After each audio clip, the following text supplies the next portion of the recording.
cuanto al coronavirus se refiere.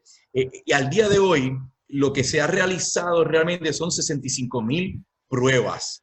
El gobierno alega que van 80.000, pero eso no es cierto. Son 65.000 pruebas las que se han realizado. Aún así, ponte que quieras asumir las 80.000, eso es a duras penas un 2% de la población puertorriqueña. Y eso es lo que tenemos que analizar. ¿Qué representa esa cantidad con el resto de la población? Pues nada, absolutamente un número ínfimo para poder hacer una estadística. Y nosotros, antes de que empezáramos el programa, mencionábamos que el Departamento de Salud, que desde el pasado secretario, inclusive el actual, no saben ni dónde tienen la cabeza. Lo que pasa es que cuando tú vas a hacer una proyección, tú necesitas tener pruebas para hacer la proyección. Y primero nos decían que el pico de la pandemia iba a ser a principios de abril, después a finales de abril, después a principios de mayo. De repente nos dicen que el pico ya pasó. Bueno, es que nadie se pone de acuerdo porque la realidad es que como están dando palos a ciegas, no tienen una herramienta real. Al día de hoy hay 122 fatalidades, fallecidos, de un total de 2.542 personas con casos positivos. Eso indica que la mortalidad en este momento es de un 4.8% de los casos positivos. Llevamos 2 meses donde nuestra cifra ha sido entre 4.8 o 5.2. Es decir, estamos en el mismo lugar que hace 2 meses. No hemos adelantado absolutamente nada. Sin embargo, el gobierno alega que estamos listos para seguir abriendo en otras fases y seguir expandiendo y poder salir a la calle. La realidad es que eso no es cierto. Y que en la medida en que nosotros sigamos abriendo todavía la economía y sigamos abriendo lo que es nuestra rutina tradicional, esos casos van a dispararse. No necesariamente por el contacto de la persona, sino porque ya esos casos están en la periferia. Pero si nadie va a hacer las muestras, pues no nos enteramos. Es decir, los casos que son positivos porque hay una persona con síntomas que se acerca al gobierno o al hospital para hacer la prueba. Pero todos los estudios en todas las partes del mundo nos indican que los casos sin síntomas, esos son los famosos asintomáticos, son los que predominan en nuestra sociedad. Y la persona que no tiene síntomas es la que sale al banco, es la que sale a la farmacia, es la que sale al supermercado, es la que está en contacto para hacer todas las diligencias todo el tiempo. Esa persona se está convirtiendo en un vector para transmitir la enfermedad.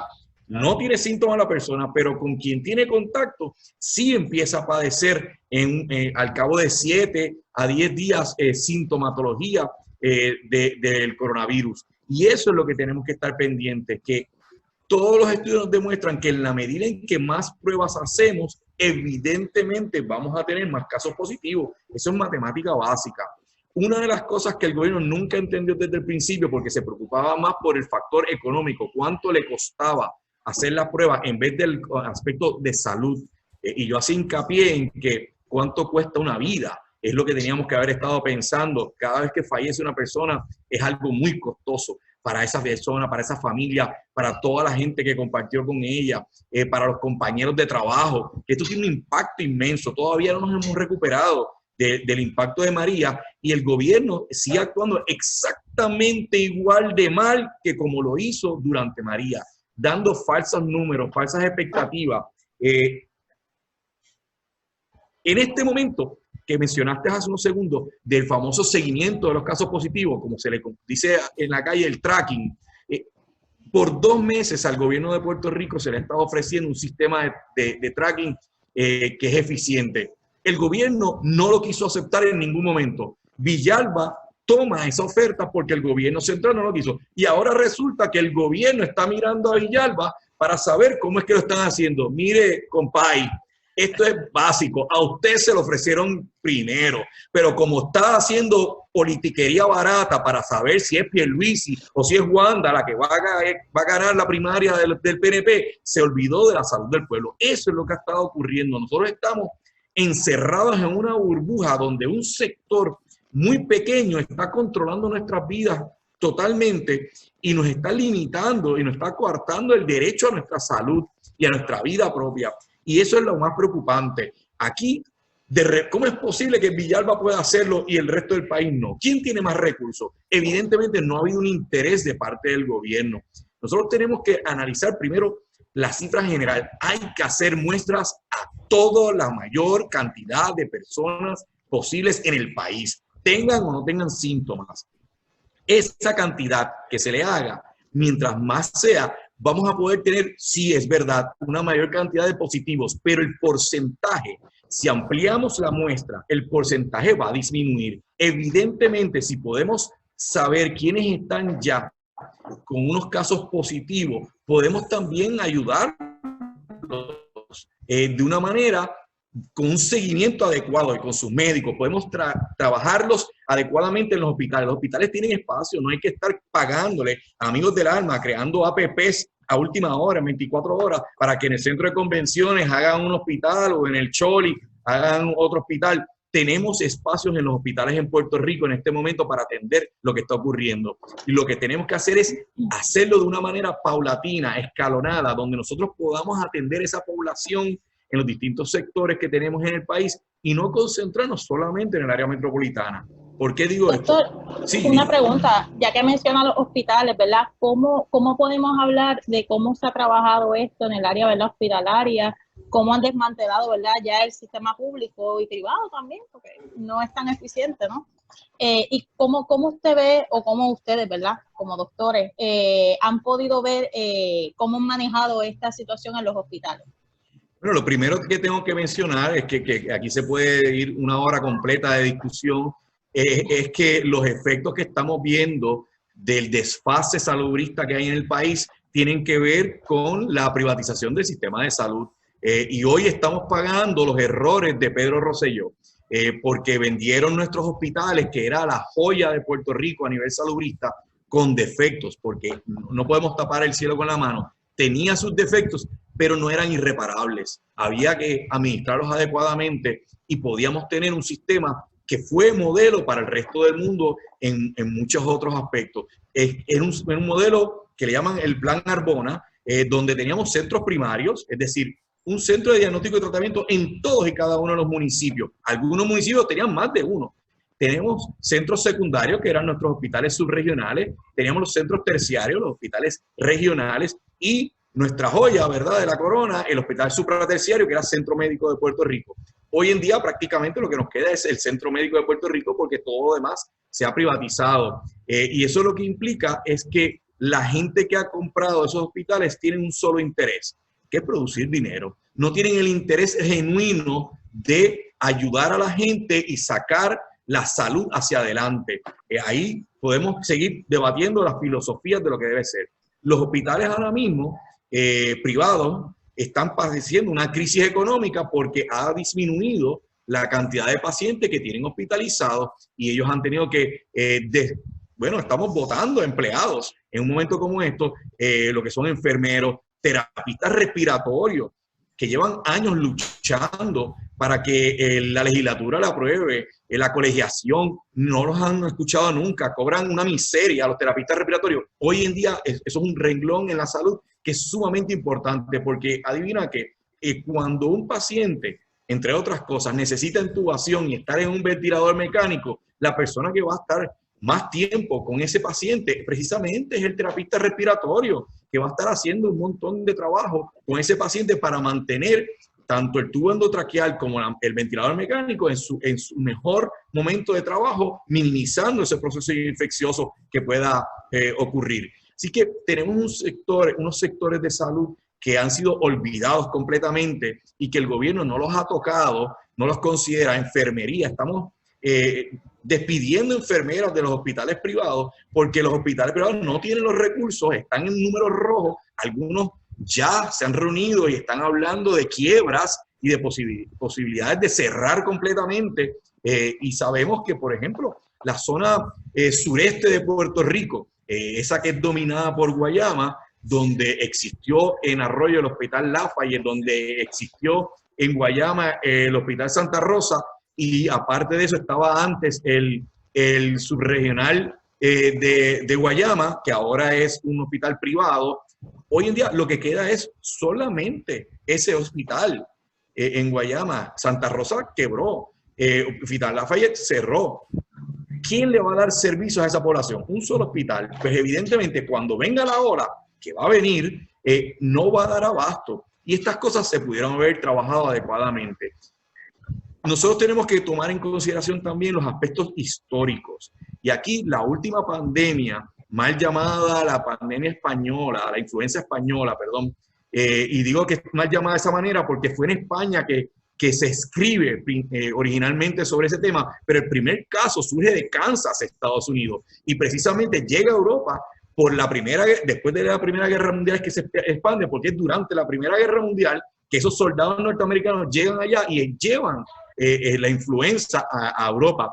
Y tenemos que seguir la historia porque la primera oleada de la influenza española tuvo unas fatalidades horribles, pero la gente bajó la guardia muy temprano y el efecto devastador, el terror que provocó realmente y que todavía la gente sigue hablando del tema, lo hizo la segunda oleada. Ahí es que todo se puso peor, porque la gente pensó que ya era tiempo suficiente para salir y reactivar la vida, y bajaron todas las condiciones y vino el golpe más fuerte. Llegó a todos los sectores y las mortalidades se dispararon en un número que todavía es difícil de tragar cuando uno va estudiando la historia y sobre todo los que nos encanta la historia de la medicina.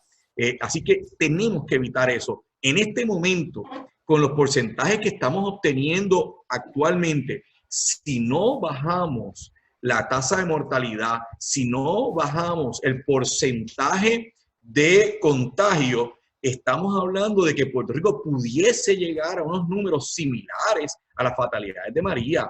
Evidentemente, esto no va a ser de la noche a la mañana. Esto es un proceso que va increciendo, es un proceso paulatino. Pero lo que ocurre es que no podemos quedarnos de brazos cruzados y empezar a hacer unos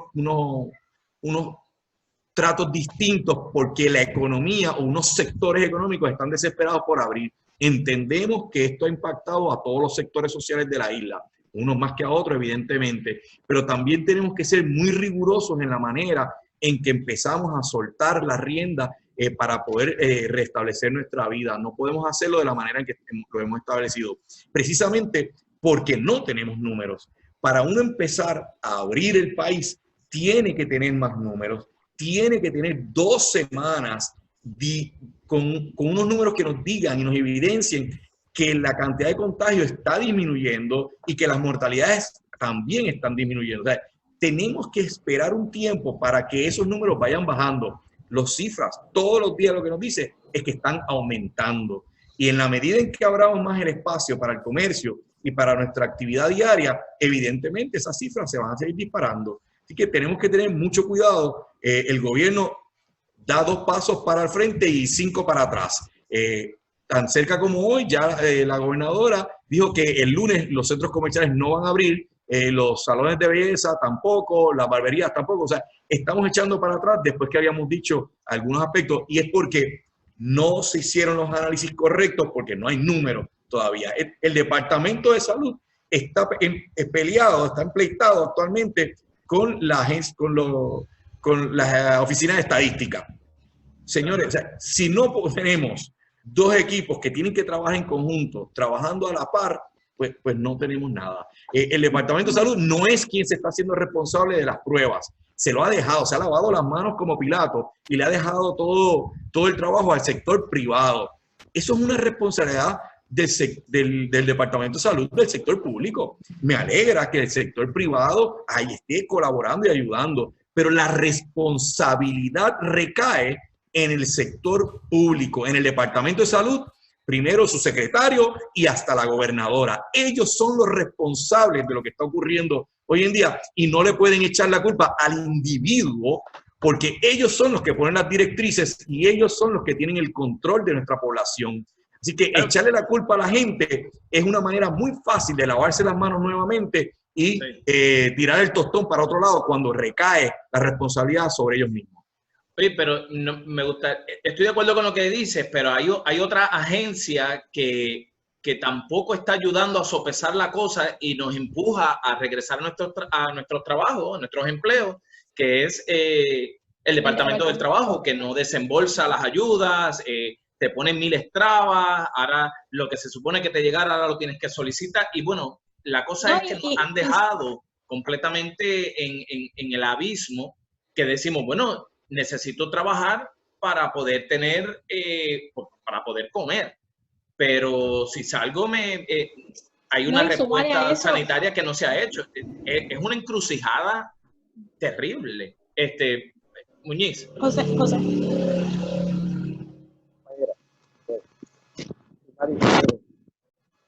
Ajá.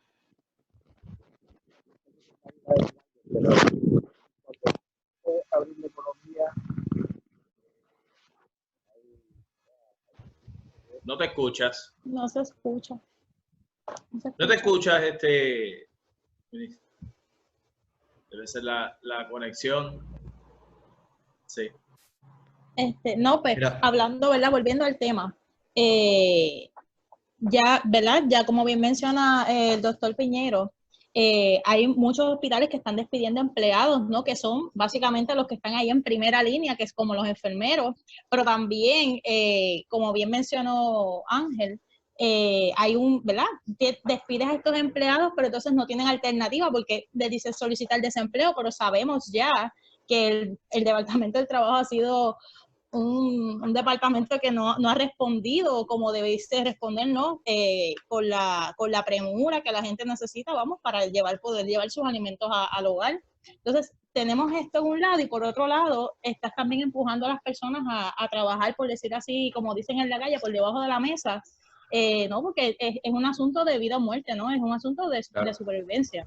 Y yo creo que es un problema bien serio que nos estamos enfrentando y me parece muy penoso que ya casi a 2 meses después de haber empezado esta crisis, todavía estemos patinando en lo mismo, que muchos profesionales, epidemiólogos y demás han dicho desde un principio que lo más importante es hacer un rastreo de contagiados, las pruebas masivas, y todavía hoy, 2 meses después, estamos en lo mismo. Sí, bueno, primero quiero verbalizar, ¿verdad? Que coincido con el planteamiento que hizo el doctor Muñiz hace un rato, que tenemos que estar conscientes de que esto va para largo. Esto no se va a acabar pronto. Ya hay indicios de que algunos centros académicos piensan comenzar el semestre en agosto dando cursos en línea también. Es decir, que el concepto presencial no se va a estar restableciendo, da la impresión al día de hoy, de manera efectiva en agosto, sino que vamos a continuar con lo que se ha estado haciendo hasta ahora de una manera de estudios en línea. Si eso ya está ocurriendo en ciertos sectores en Puerto Rico y en Estados Unidos, varias universidades han dicho que van a hacer lo mismo, dependiendo del estado, ¿verdad? Tenemos que pensar de que todavía estamos en mayo y ya están hablando de que agosto no vamos a estar presencial. Todavía hay un largo trecho que tenemos que trabajar y efectivamente el Departamento de Trabajo tiene que estar inmiscuido, porque ¿quién va a aguantar todo este tiempo sin trabajar, sin producir, sin generar un dinero? Es decir, los ahorros de cualquier persona razonable pues se fueron ya. Es decir, poco a poco, por más que quiera ir aguantando, se van yendo. Si a eso le sumamos que a pesar de que el petróleo estaba por el piso, el costo del barril del petróleo estaba por el piso y Energía Eléctrica alega que el consumo es lo que está haciendo que sea tan caro, que eso no se lo cree absolutamente nadie, porque es que Energía Eléctrica no ha bajado el precio del petróleo y le siguen cobrando el precio antiguo a todo el mundo, porque no le da la gana, porque quieren mantener ese guisito. Pues nadie va a poder ni pagar ni a la agua, ni la luz, ni absolutamente nada, porque es o como o pago la luz. O sea, y aquí va la gente a estar en una disyuntiva. El Departamento de Trabajo, pues como todas las agencias en Puerto Rico está, ¿verdad? Ya vimos a la secretaria, que es un desastre también, nadie sabe nada. Aquí lo que vemos es que las agencias están a manga por hombro, o sea, nadie sabe dirigir nada, nadie sabe en dónde está. En las vistas lo que vimos es que todo el mundo le echa la culpa a cualquiera, o como decían algunos, eso vino de arriba. Y yo miraba al cielo a ver quién era el que había dado la orden, porque es que todo el mundo decía, eso vino de arriba, eso vino de arriba. Pero arriba tiene que tener un nombre y apellido. Claro. Pues nunca lo dijeron. En el mejor de los casos decían, eso vino de Fortaleza, como si la Fortaleza fuera un personaje, ¿verdad? Que tomaba decisiones, como si fuera un concepto. No. En Fortaleza hay gente con nombre y apellido que toma decisiones y que nos están afectando todos los días, y alguien estuvo inmiscuido con la decisión de soltar los 38 millones para que se compraran unas pruebas que evidentemente era un plan con maña para embolsillarse un zafacón de billetes al bolsillo otra vez, igual que como hicieron con Whitefish y Cobra y todos los aspectos de aquellos de María. Es decir, que los patrones continúan siendo los mismos, y eso es lo que molesta a la gente, que la inmensa mayoría de los puertorriqueños y puertorriqueñas están padeciendo todo lo que está ocurriendo, y la verdad es que no hay nada que se vea que el gobierno esté haciendo efectivo para ayudar a la población. Mencionaba Ángela desde el principio, ¿verdad? Que se hicieron unas ofertas, el Mari también, que la gobernadora mencionó unas cifras de un dinero que se va a desembolsar, pero es que venimos escuchando cifras desde María. Claro. ¿Y dónde están? ¿Dónde están las cifras de María? ¿Dónde están las cifras después de los temblores? Ahora vienen a mí anunciando cifras, y cada vez son cifras con ceros más largos todavía y más comas todavía. Y la verdad es que nadie las ve. O sea, es como si las agencias y las personas que dirigen las agencias y la gobernadora, igual que hizo Ricky Rosselló en el pasado, les encantara hacer anuncios de que viene dinero y chijichija. Pero uno mira para un lado y mira para otro y no ve absolutamente nada corriendo por la calle. Y uno se pregunta, ¿pero qué es lo que está pasando? Cuando se habla de fondos que vienen supuestamente de los Estados Unidos, y allá dicen que se desembolsaron, y acá dicen que no llegaron, y allá prueban que sí se desembolsó una cantidad, a pesar de que no era la que decían. Bueno, yo tengo que pensar entonces lo peor, que soltaron un dinero y alguien se lo embolsilló y peló gallo y se fue y no está por ningún lado. Pero al pueblo no llegó. Al pueblo no llegó. Esa cantidad no llegó. Y eso es lo que hay que buscar. Y hablamos de las cifras, ¿no? Pero hablamos solamente, como estábamos hablando ahorita, del área metropolitana. Pero entonces no se habla de los otros pueblos, ¿no? De pueblos básicamente que no están cercanos a San Juan, o pueblos que están en el área del campo, que muchas veces, ¿verdad?, no tienen una facilidad hospitalaria cercana. Y me gustaría que el doctor José, ¿verdad?, nos hablara cómo ha basado el estatus, ¿no?, de esta cuestión de la pandemia en el área oeste, porque por lo menos yo realmente no he escuchado que se hable mucho de estos pueblos de Mayagüez, Lares, ¿verdad?, que no se hablan del número de casos. Y nos gustaría saber, ¿verdad?, cómo en esa área ya, cómo están las cosas por allá con relación al COVID. Deja ver si me escuchan. Sí, mucho mejor. Me desconecté, me conecté nuevamente. Mira, yo los números precisos no tengo, pero el área oeste y circundante de Mayagüez tienen, entre los muertos, tenemos más de 25 que son del área oeste, o sea que es como una cuarta parte. Ahora, a nivel hospitalario, yo te puedo decir que hay luces y sombras, hay hospitales que están funcionando muy bien y otros no tan bien, pero como dijo Luis Roberto, aquí el sistema de salud público se perdió hace tiempo y tenemos que hablar con la realidad que tenemos ahora mismo. Yo lo que creo es que desde el gobierno falta liderato para hacer lo que hay que hacer, para que haya cohesión, para que por lo menos haya una idea de un sistema de salud que, aunque sea privado, que sea regionalizado, ¿verdad? Que no esté cada cual pregando por su lado a lo loco, que es la impresión que a mí me da. El mejor ejemplo es esto de las pruebas. O sea, hasta que no apareció alguien con el conocimiento que vino de afuera a darnos luz sobre qué es lo que tiene que hacer, que es la función que debía haber hecho el gobierno, pues estábamos en la edad de piedra. Ya es como uno puede estar en un túnel oscuro y si no tiene una linterna, pues mira, se tiene que quedar quieto en un solo sitio porque si camina se puede golpear. O sea que a nosotros nos falta el liderato del gobierno y nos falta la información epidemiológica. O sea, sin eso, pues sin eso estamos a oscuras, no tenemos certeza de hacia dónde vamos a ir. Y yo creo que tengo que hacer un comentario que era lo que quería decir ahorita, y es que en relación a esto de abrir la economía, bueno, pues están los Elon Musk de la vida que quieren abrir la economía para seguir haciendo millones, porque esa gente no tiene problema alguno. Él estará en alguna de sus mansiones, resguardadito lo más chévere, mientras los esclavitos que trabajan para él le hacen los millones. Pero, por otro lado, está el que quedó desempleado, el pequeño comerciante, que tiene unas necesidades que no se las va a suplir el gobierno, porque no es verdad que 1.200 pesos el mes pasado, 1.200 pesos en 2 meses que llevamos de pandemia le resuelve la vida a la gente. En algo ayuda, pero no es la solución. Así que todo el mundo quisiera que abriera la economía, unos por unas razones, otros por otras razones. El problema es que estamos en ese túnel o callejón oscuro y no tenemos linterna. Y esa es la función del gobierno en la que ha fallado desde el punto de vista del liderato y desde el punto de vista de organizar el sistema de tracking y obtener los datos epidemiológicos que son necesarios para tú hacer una decisión informada. Hacer una decisión no informada, bueno, pues te puede llevar a cualquier sitio. Y quería aprovechar al doctor Muñiz. A eso también le tenemos que añadir los sismos que todavía continúan. Y el área de Mayagüez siempre ha sido mucho más activa que nosotros acá en Ponce.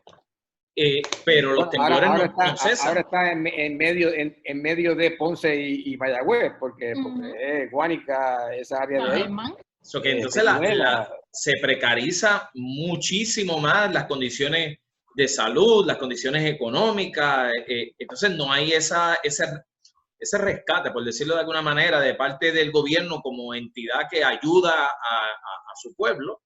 Pues de verdad que el área suroeste está mucho más devastada ahora que nos cae el COVID luego de los terremotos de hace 2 semanas. O sea, la verdad es que hemos tenido una racha, nos estamos pareciendo a las 7 plagas de Egipto. O sea, ya llevamos 2. A lo mejor ese es el mecanismo para liberarnos del opresor, pero ¿sabes? Tampoco así. O sea, claro. Digo, y en el área metropolitana se han sentido varios, pero aquí es... Sí, pero aquí ha sido devastador. Acuérdate que todavía hay gente con toldos, está hablando de María, hay gente todavía con toldos azules en su casa, o sea, o lo que queda de ellos. O sea, que no, ha sido una cosa detrás de otra. Y bueno, pues nos ha dado duro.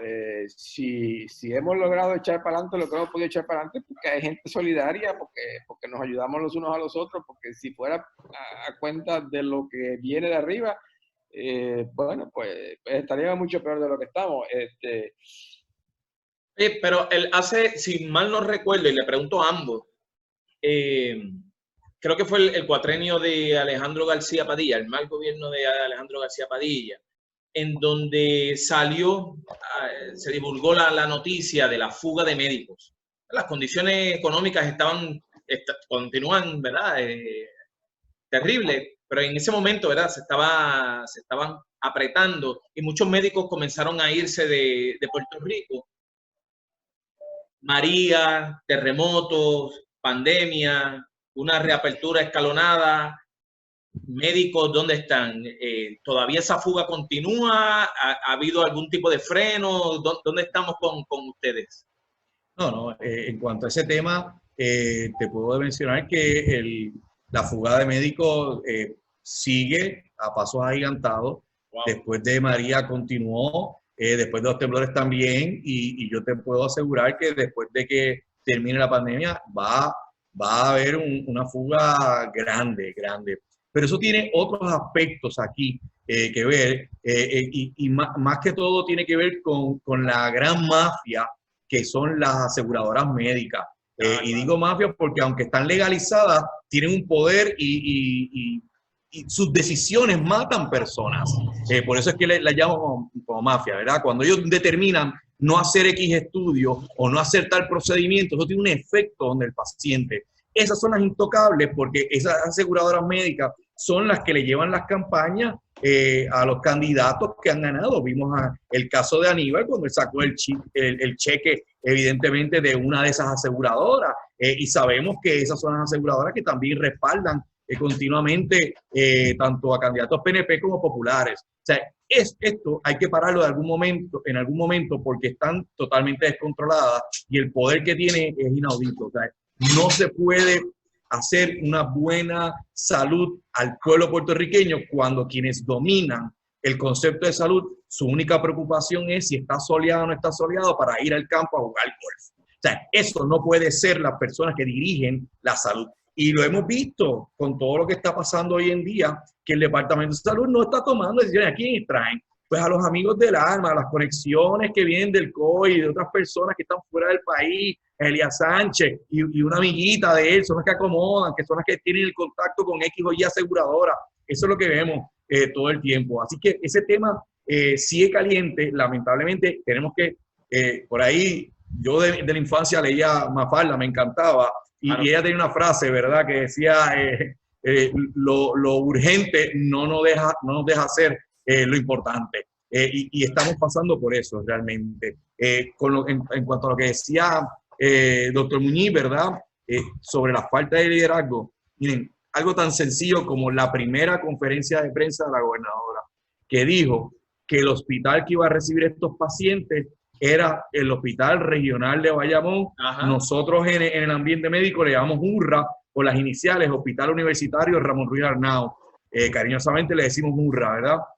A 2 meses de haber dado esa conferencia de prensa, allí no están listos todavía para recibir pacientes. O sea, ¿cómo es posible que le digamos al pueblo una cosa y evidenciamos por las redes sociales cómo los paramédicos llegaron allí llevando a los pacientes precisamente porque siguieron las indicaciones del gobierno? A eso me refería yo hace un rato, cuando el gobierno de repente quiere echarnos la culpa a los ciudadanos cuando la responsabilidad es de ellos. Es decir, si le estás diciendo un mensaje, si estás dando una orden ejecutiva y no la estás cumpliendo, pues ¿qué tú puedes esperar del gobierno? O sea, dijiste en una ocasión que podían estar hasta las 9 y todo el mundo salió a la calle hasta las 9 de la noche, fue una locura, y 2 días más tarde dijiste, no, hasta las 7 otra vez. Bueno, o te peinas o te haces error, ¿verdad? O sea, no puede ser las dos cosas, y aquí lo que ocurre es que no hay liderato, y no hay liderato porque hay unos intereses que están por debajo de la mesa, no hay una realidad en cuanto al gobierno. Siempre la gobernadora comienza sus conferencias de prensa hablando de que la transparencia y que la importancia es hablarle claro al pueblo. Mire, señora gobernadora, lo menos que usted ha hecho desde que asumió la gobernación es hablar claro y hablar transparente. Si alguien ha estado tapando todas las trampas que se han ocurrido en este cuatrenio, es usted.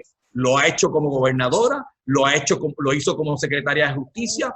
Aquí ha sido un descaro lo que ha habido. Pero la gente le encanta seguir aplaudiendo, y lo vemos porque en Estados Unidos pasa lo mismo. El presidente de Estados Unidos haciendo tonterías públicas, y ahí vemos a la comisionada residente que sale en primera fila a aplaudirlo, precisamente después de la línea que dice que no le va a dar absolutamente nada a Puerto Rico, y sale a aplaudirlo. ¿En serio? O sea, sí, lo único que usted tiene para nosotros es papel toalla otra vez. O sea, esto no puede continuar, y aquí nosotros no podemos seguir confiando en personas que nos han fallado. La alternativa del Partido Popular es traer una persona que ya fue representante, que ya fue gobernador, que ya fue comisionado residente y que no dio pie con bola, y que es uno de los responsables directos de la crisis económica del país. Claro. Y de repente quieren decirle al pueblo de Puerto Rico que esa es la alternativa a la que está ya, que no está funcionando. El pueblo tiene que empezar a cambiar el concepto, no más rojos ni azules. Aquí lo importante es empezar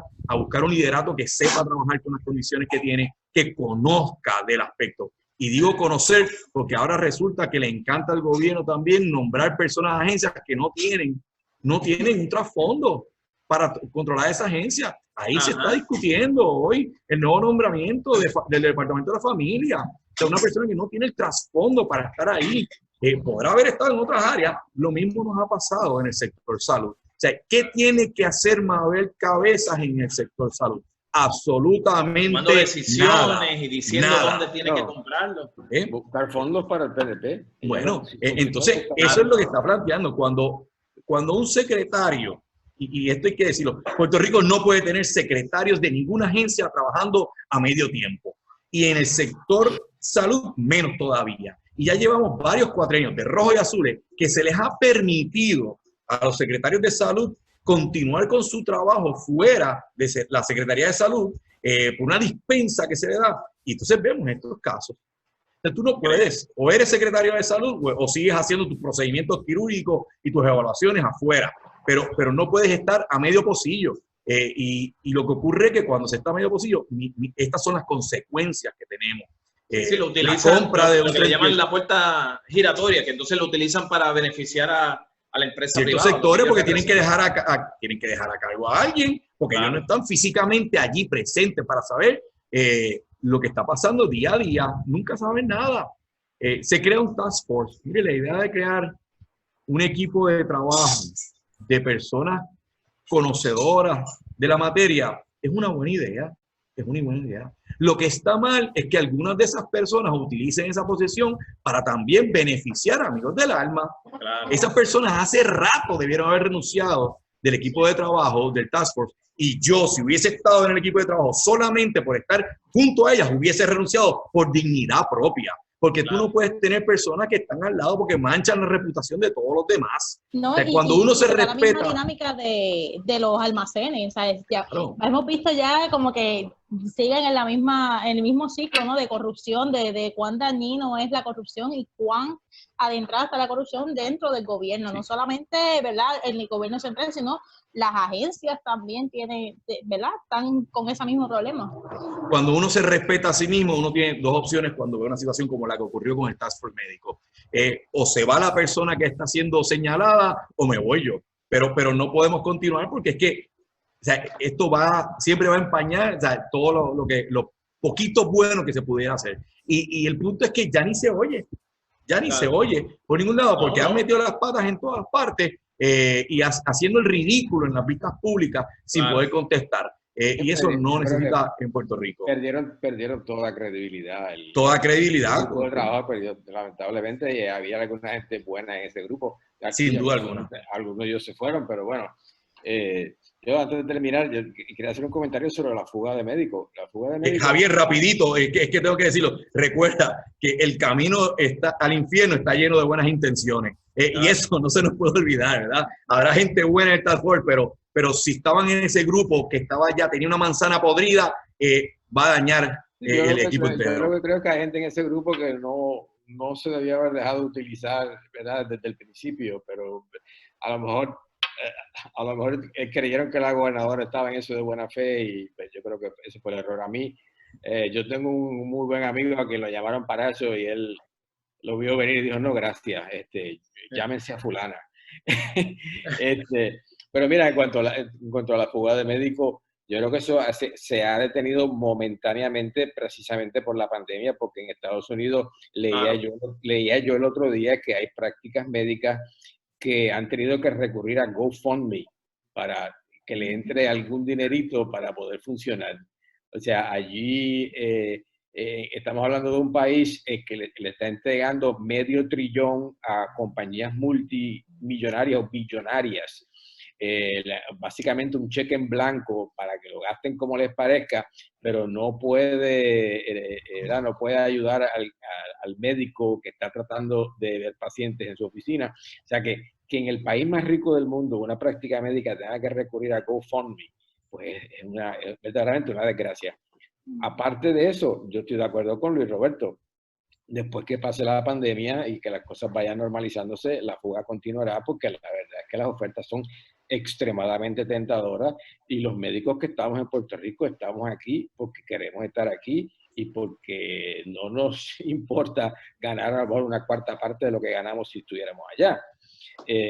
Porque, bueno, pues hay cosas que sencillamente no se compran con dinero, pero las ofertas son bien tentadoras, eso no hay duda. Sí, yo quería, ya que traes nuevamente el tema, Javier, tocar lo que es lo de la salud pública. Y es que en Puerto Rico los gobiernos rojos y azules le quisieron poner como que el sistema de salud que tenía Puerto Rico no era funcional y que había que privatizarlo para que funcionara. Claro. Y nada más lejos de la realidad. Puerto Rico necesita retomar un sistema de salud público que sea funcional, que tenga unos niveles parecidos al que teníamos nosotros y que el proyecto que lleva tantos años presentado por el Partido Independentista puertorriqueño en la legislatura, tanto en Cámara como en Senado, de crear un seguro de salud universal, se tiene que retomar.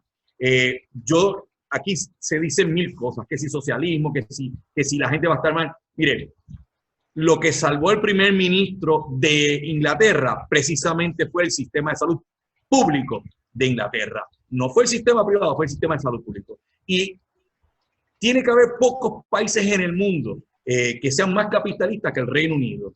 Y el primer ministro, que es de derecha, es de los Tories, de los conservadores, al igual que los laboristas allá, están de acuerdo que eso es un tema que nadie puede tocar. El National Health Service, que existe en el Reino Unido, es un sistema de orgullo para los británicos.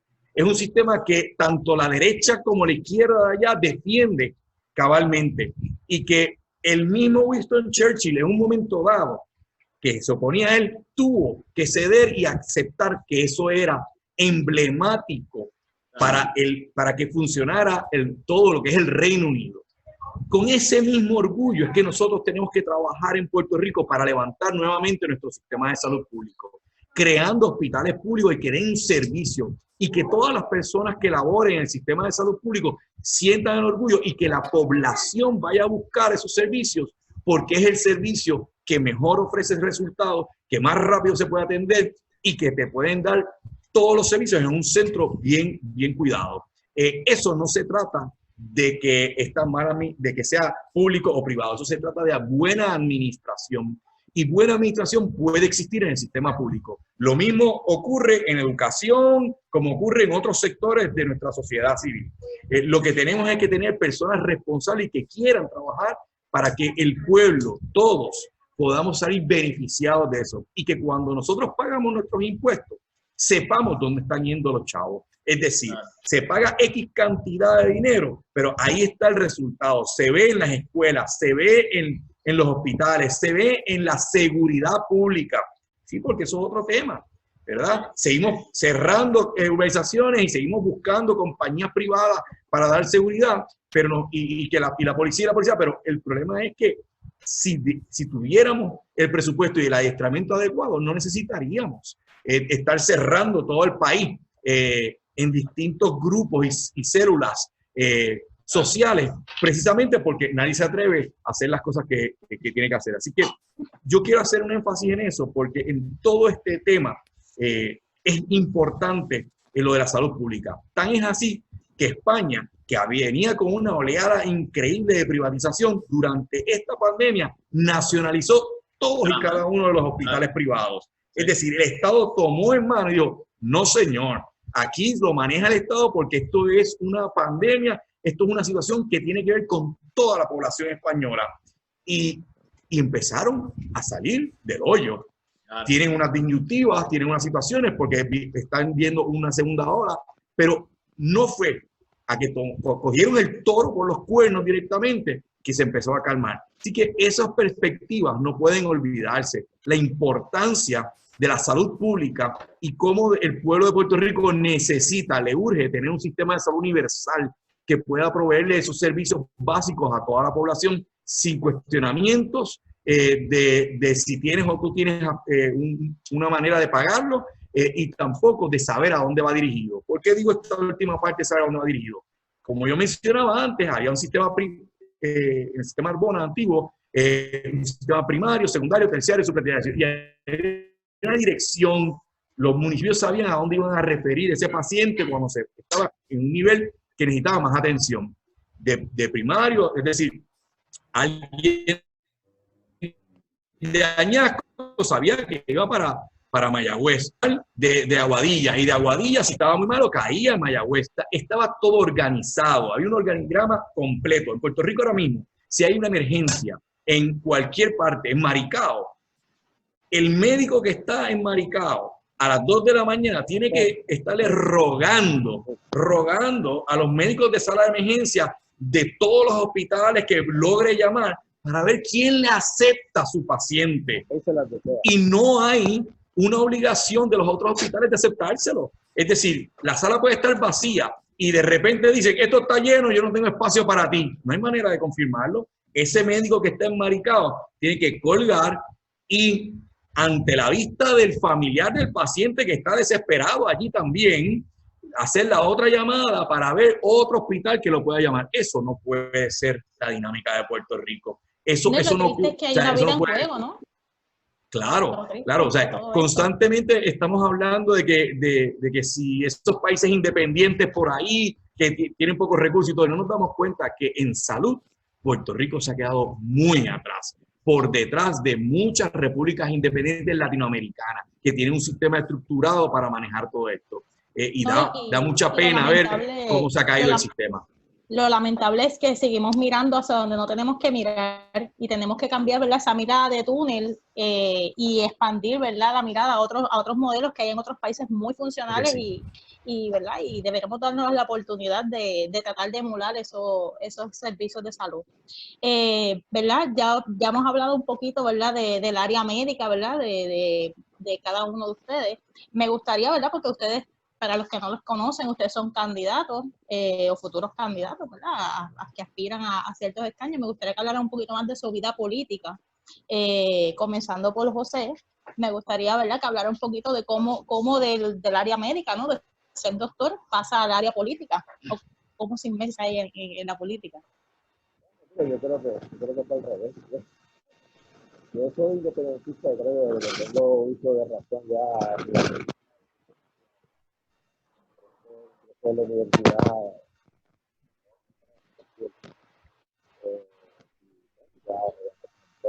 médica, política, actividad como médico.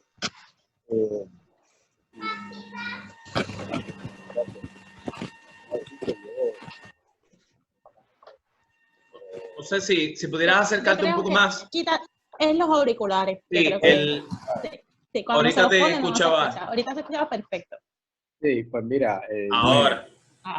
Yo cuando entré a la universidad, entré a militar la juventud del PIB, como iba diciendo, y esencialmente llevo 40 años en esto, excepto por el tiempo que estuve haciendo mi especialidad en Estados Unidos y estuve residiendo allá por un tiempo. O sea que ya yo me fui y volví. No creo que me vuelva a ir. Pero bueno, pues yo creo que hay gente que entra en la medicina por diferentes razones. Yo entré en la medicina porque pensaba que era una forma de ayudar a mi gente.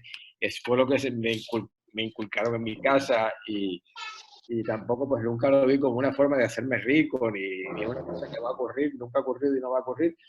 Y más bien por el aspecto de la solidaridad, y estoy seguro que Luis Roberto, porque nadie que le interese hacerse rico a cuenta de la medicina se mete a la pediatría como nos metimos Luis Roberto y yo. O sea, yo hice primero pediatría y después hice una subespecialidad en gastroenterología pediátrica. Y nada, una vez regresé a Puerto Rico, que fue ya en diciembre del 2000, ya pasadas las elecciones, donde fue electa aquella señora Sila María Calderón, me integré nuevamente al comité del PIB, he estado militando, en 2 ocasiones he sido candidato a alcalde, ahora soy candidato he sido candidato también a la legislatura municipal, pero ahora soy candidato a representante por el distrito 19, que comprende Mayagüez y parte de la zona rural de San Germán. Esa zona rural de donde precisamente es mi mamá, que es del barrio de Bajo de San Germán, o sea que tengo la dicha de poder hacer campaña donde todavía me quedan familiares y tengo raíces. Así que, nada, esperanzado, entendiendo que es una campaña muy atípica precisamente por este asunto de la pandemia y que vamos no vamos a depender del contacto directo, que era lo que hacíamos, así que tenemos que ser más creativos. Pero en eso estábamos ya, estábamos maquinando anoche en la reunión del Comité de Mayagüez,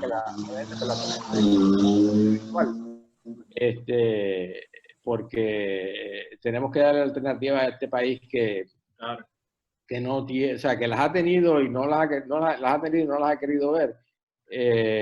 No es posible, ¿verdad?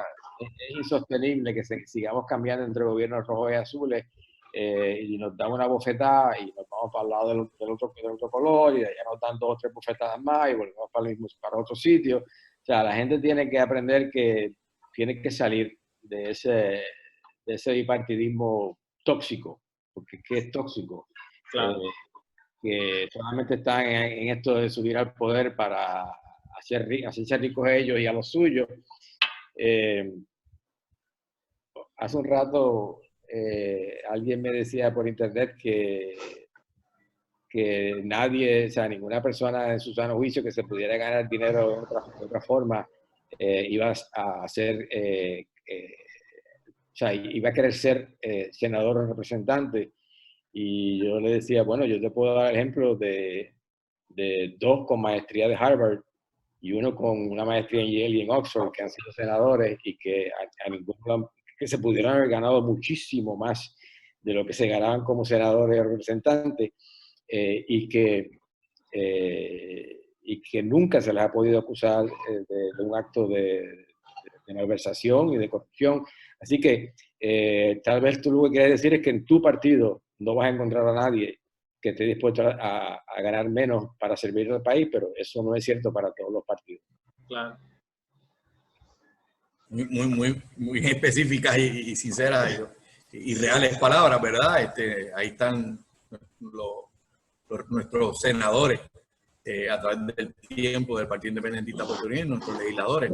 Pues mira, Ángel y Mari y todos los que nos están viendo en este momento, yo comencé a militar en el Partido Independentista Puertorriqueño a mis 17 años, específicamente en la Asamblea de febrero de 1988. Esa fue mi primera actividad y desde entonces he estado militando en el Partido Independentista. He tenido la oportunidad, por esos primeros años, pues estaba militando dentro de la juventud del Partido Independentista y a través de los años, mientras seguía estudiando, siempre estaba en contacto con los distintos comités. Recuerdo cuando en mi último año de medicina, que estuve haciendo rotaciones en Aguadilla y me hospedaba en Isabela, pues durante esos meses me activé para continuar el contacto con el comité de Aguadilla. Así era mi manera de siempre estar trabajando. Es decir, donde quiera que yo estuviera, aunque estuviera estudiando en distintas fases, iba a hacer mi conexión con los que estuvieran más cerca de mí, donde yo pudiera estar aportando. Eventualmente fui candidato a representante, lo he sido en 3 ocasiones, representante por distrito en San Juan. Fui candidato a alcalde de San Juan en 2 ocasiones y en esta ocasión soy el candidato a comisionado a residente por el Partido Independentista Puertorriqueño y estamos trabajando fuertemente para llevar ese mensaje. Esa candidatura que muchas veces ha sido cuestionada de parte del mismo independentismo, ¿verdad? Creo que es una candidatura muy importante y que tiene que ver con ir precisamente a la boca del lobo y llegar allí no para mendigar, no para estar de rodillas, sino para ir a exigir lo que nos corresponde a todos y cada uno de los puertorriqueños y puertorriqueñas.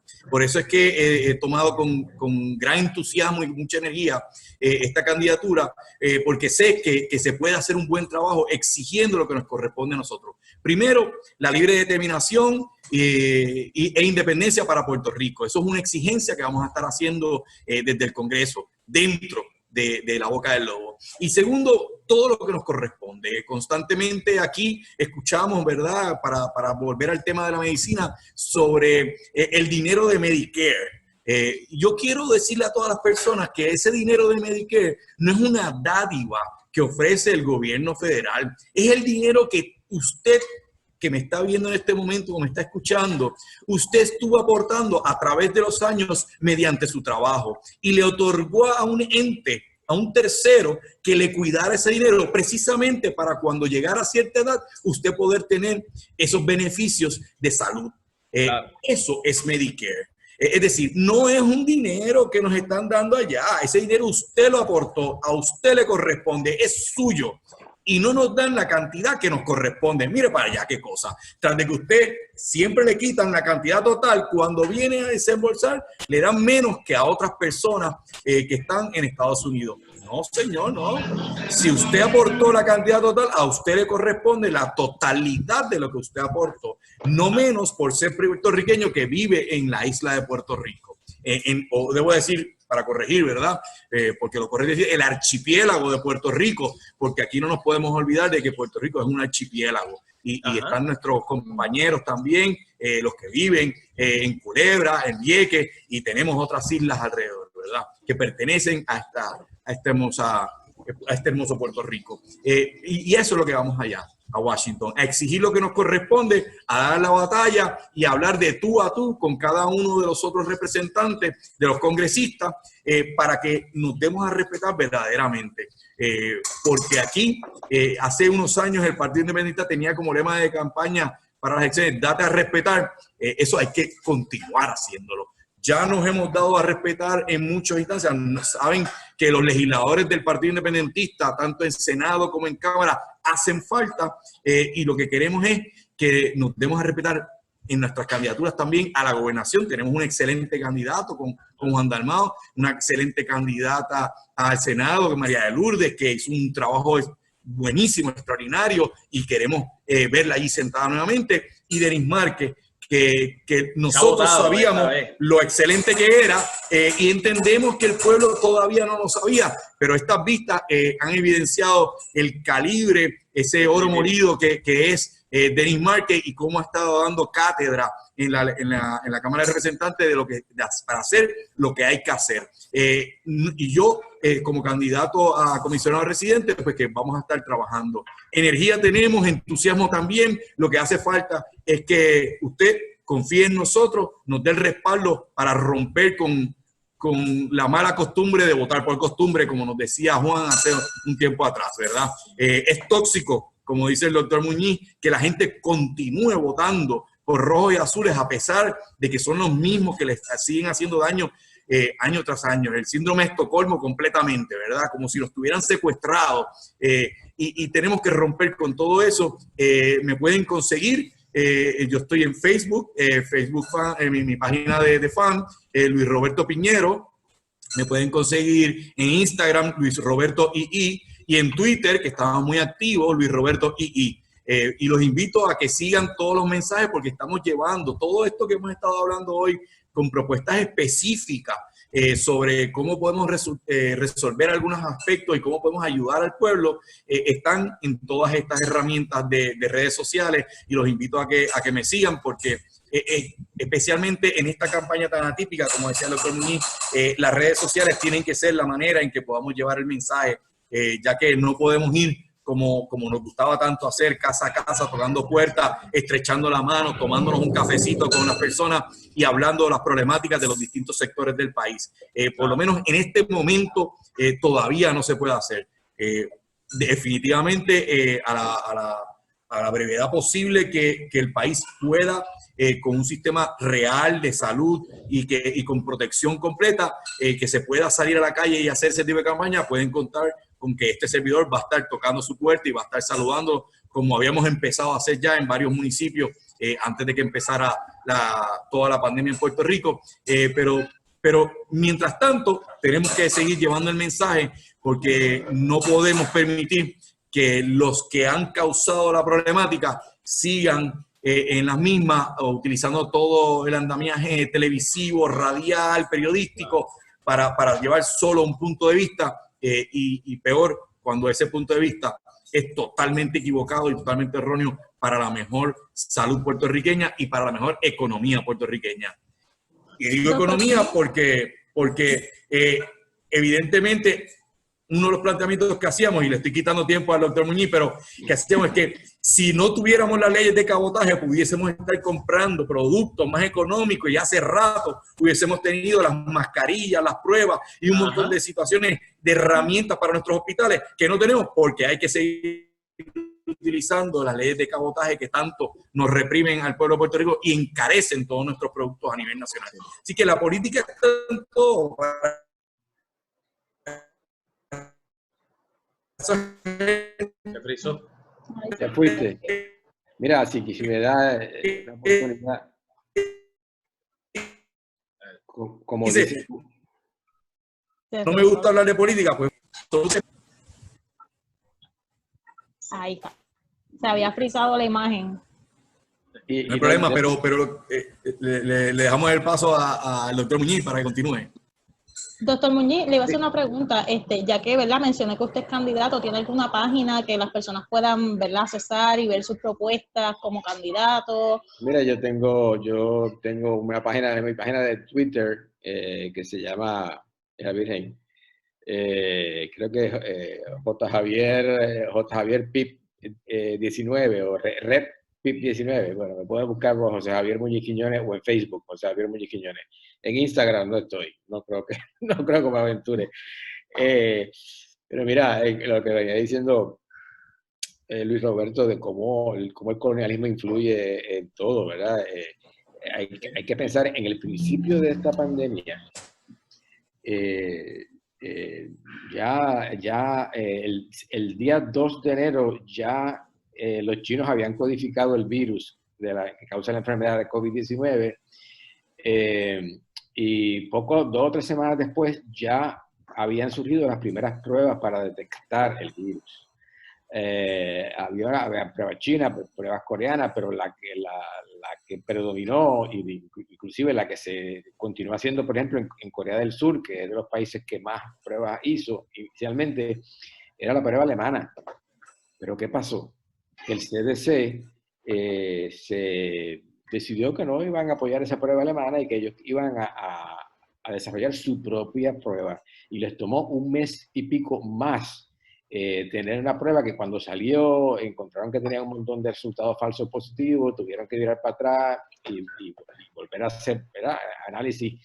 La cuestión es que les tomó 1 mes y medio, 2 meses más tarde que al resto de la humanidad empezar a hacer pruebas.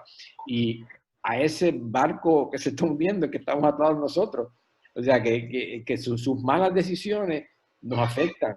En el resto del país, en el resto del mundo, la Organización Mundial de la Salud andaba repartiendo pruebas para que se hicieran en los diferentes países y Puerto Rico pues no es miembro de las Naciones Unidas. O sea, no tiene que aceptar lo que le dé la gana al gobierno de los Estados Unidos, que sí es parte de las Naciones Unidas, pero si ellos no la aceptan la prueba, pues entonces pues nosotros estamos en esa encerrona. Así que cuando le hablan del estatus de Puerto Rico, no crean que eso es una cosa lejana y que no tiene tangencia con la vida de todos los días, porque afecta de muchos temas la vida. Así que el colonialismo está en issue, el estatus sí está en issue. Siempre está en issue. Siempre ha estado en issue y bueno, nosotros también somos parte del Partido Independentista, así que podemos llenarnos la boca y el pecho de decir que nosotros sí tenemos el instrumento para salirnos de esa bota y de ese yugo que nos tiene amarrado desde hace más de 120 y pico de años, que este miércoles pasado, el día 12, ¿verdad?, se cumplieron los bombardeos en la ciudad capital, así que llevamos una historia muy, muy larga, muy triste, muy desventajada, gracias al colonialismo por parte de los Estados Unidos, así que tenemos la solución. Quiero añadir, ¿verdad?, como bien dijo María de Lourdes en el video pasado de La Hora Verde, que el PIB tiene muy buenos candidatos y aquí, ¿verdad?, hoy tenemos de invitado a 2 excelentes profesionales, ¿verdad?, en cada una de sus ramas que practican y adicional a eso también son candidatos, ¿no? Así que, ¿verdad?, tenemos los candidatos, tenemos las personas correctas, está en las personas, ¿verdad?, tomar la decisión, ¿verdad?, pertinente para poder echar hacia adelante este país y tratar de cambiar las cosas. Bueno, pues yo creo que, ¿verdad?, llevamos 1:20. Agradecemos el espacio y el ratito de ustedes. Gracias a ustedes. Y a mí me da una inmensa alegría de ver gente joven como ustedes en estas tareas, porque quiere decir que los que vinimos antes hicimos algo. Claro que sí. Y que ha rendido fruto. Así que me alegra muchísimo verlos a ustedes, a los compañeros de Radio Independencia. También. Un saludo a ellos, son excelentes. Muy necesario, muy necesario. Muchas gracias.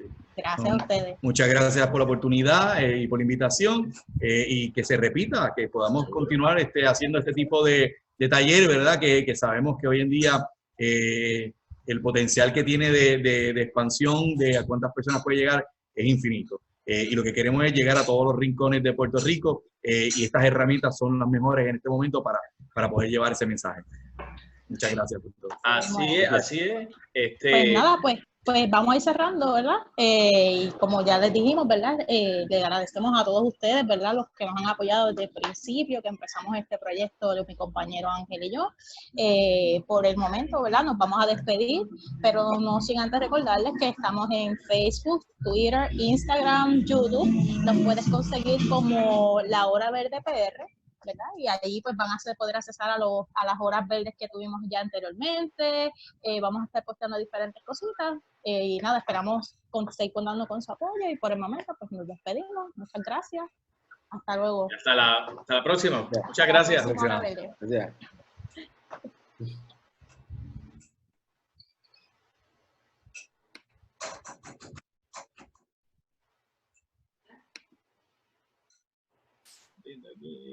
Un segundito.